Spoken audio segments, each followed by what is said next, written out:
Okay, having done that, you'll see that I have my 4 2.5-inch squares in the center, and then the potato chips out here. These leftover pieces, we're going to use them to do the corner snowballs on the background later on. So these all need to be cut down to 2 inches square. So I will go ahead and do that, and I'm also going to sew these together.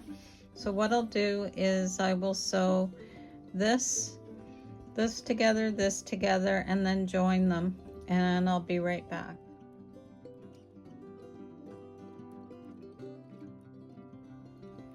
Okay, so I have this 4-patch done. You'll notice, or you may not have noticed, I had to switch one of these out because it was cut too small.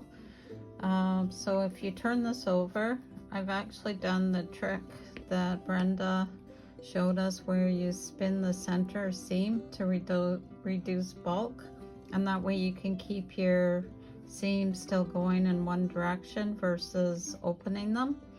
I like this. It's the second time I've done it, and it works really well. So now what we're going to do is finish sewing together the center block. So this is where we have our 2.5-inch background with another potato chip here, and then working our way around. We're alternating between the potato chips and the 2.5-inch squares.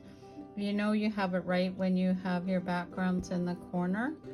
Ideally, because this is scrappy, you're not going to see it as much as if you're using contrasting fabrics. But what I've tried to do is have the pinks forming your L here, the blues here, I'll call it my pickle green here, and then the mod pinks, oranges here. So it's kind of a modern twist on a card trick, and I kind of like how it looks. So I will sew these together by sewing down here, joining this on this side, this on this side. I'll press them, then I'll go back and do the other, and then I'll join them across. String piecing works really well for this, so if you're making a lot of blocks at the same time, this is a really good way to do it. So I'll see you in a minute.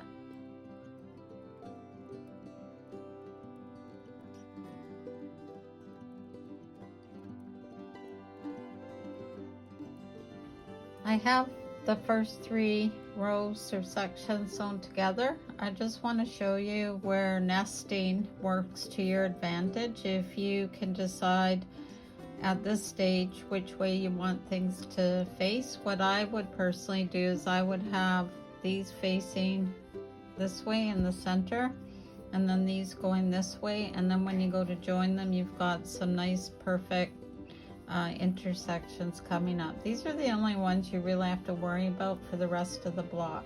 So I'll just go and press these and then sew them together, and we'll go on to the next stage. Just showing you these great intersections here, how they match up, because we had nested our seams. So these are facing one way, these the other. I have started pinning, and I find that does work a lot better for me that way. So I will just get this other one done, and we can continue on from there. Okay, I have those sewn together. Very pleased with how it's looking so far. Okay, you have a choice to make. You could leave the block just like this and say, I'm really happy with this, or you could turn it into the card trick, which means it gets turned like this.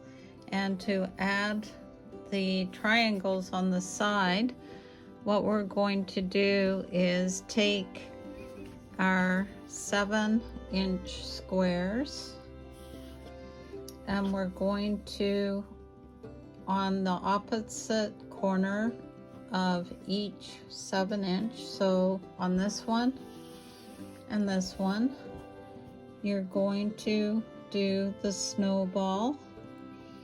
So right sides together like that. You're going to draw corner to corner, sew, flip it over, and then trim away from the stitching line. So we'll do that in all 4 corners, and then once that's done, I'll be back.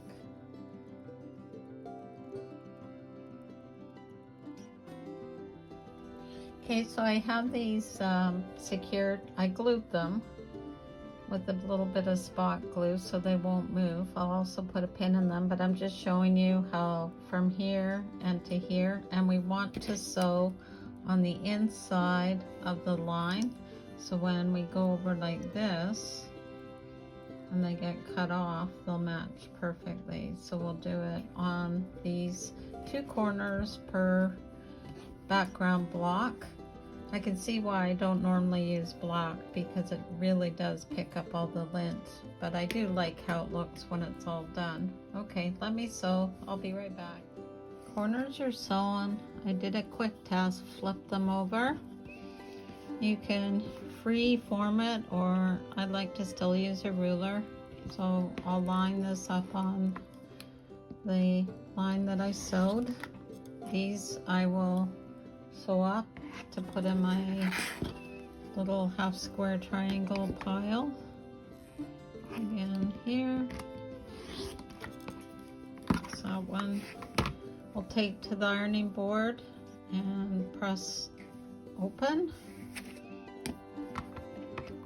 You have to remember this is working on the bias, so they may have got a little bit wonky.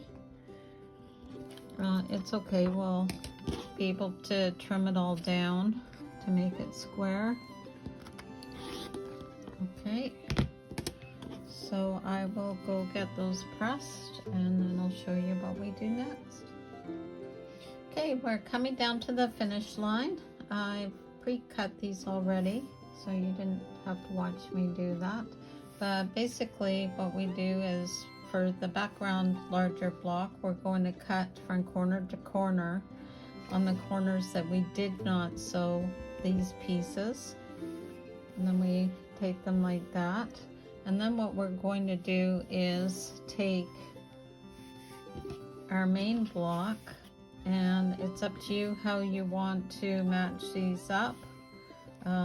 If your color is important to you, then you can, yes, you can have the blue to the blue, the pink to the pink,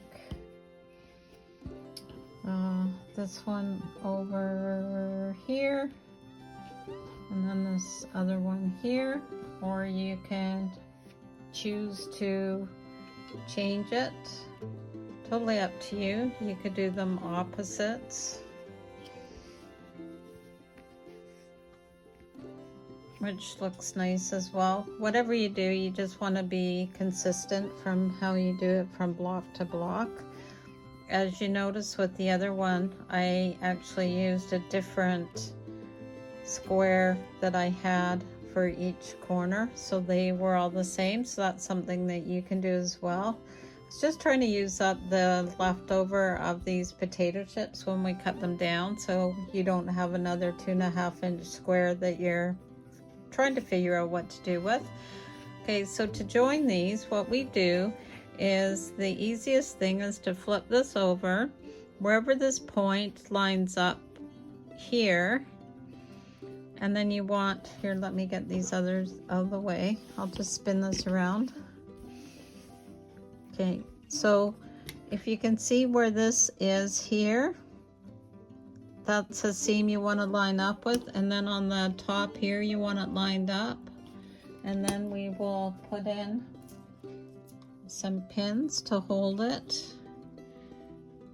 like that, and then you'll want to go along and pin it where there's a seam below so it doesn't flip open. And again, this is a bias, so it will stretch, and over here as well. So I'll go ahead, pin that and sew it, and then this gets flipped over. And then what you do is, once you do that one, you pick another side, whatever side works for you. And again, you're going to line this tip up with the center seam up on the top here, pin, sew across, flip. It's better to flip and press as you go. And then again, you're gonna add the next one, etc. So let me take care of that and I'll be back and we're almost done. Here's side one on. It actually looks like a house, so if you're into doing those quilts where you make up the different houses, this is certainly one way of making it scrappy.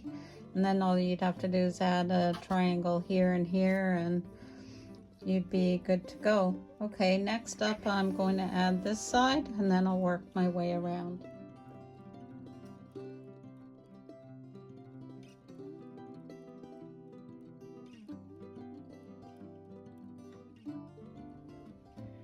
So here we go. I have all 4 corners sewn on. I do need to still square this up, but I wanted you to take a look and see how it turned out. I'm very happy with it. It's very colorful. One thing about doing fabric exchanges, you never know what fabric you're actually going to get, and what you get is in a very small amount. So the best way to use them up is to be scrappy. So if I did square this up and added this other block beside it, that's what they would look like, give or take a bit. So you'd be matching up a seam here and there.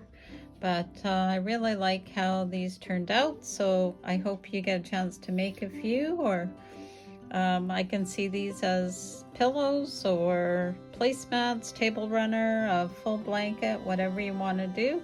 So this is a potato chip card trick block. Have fun. Don't forget to like, share, and subscribe, and we'll see you next time. Have a great day. Bye now.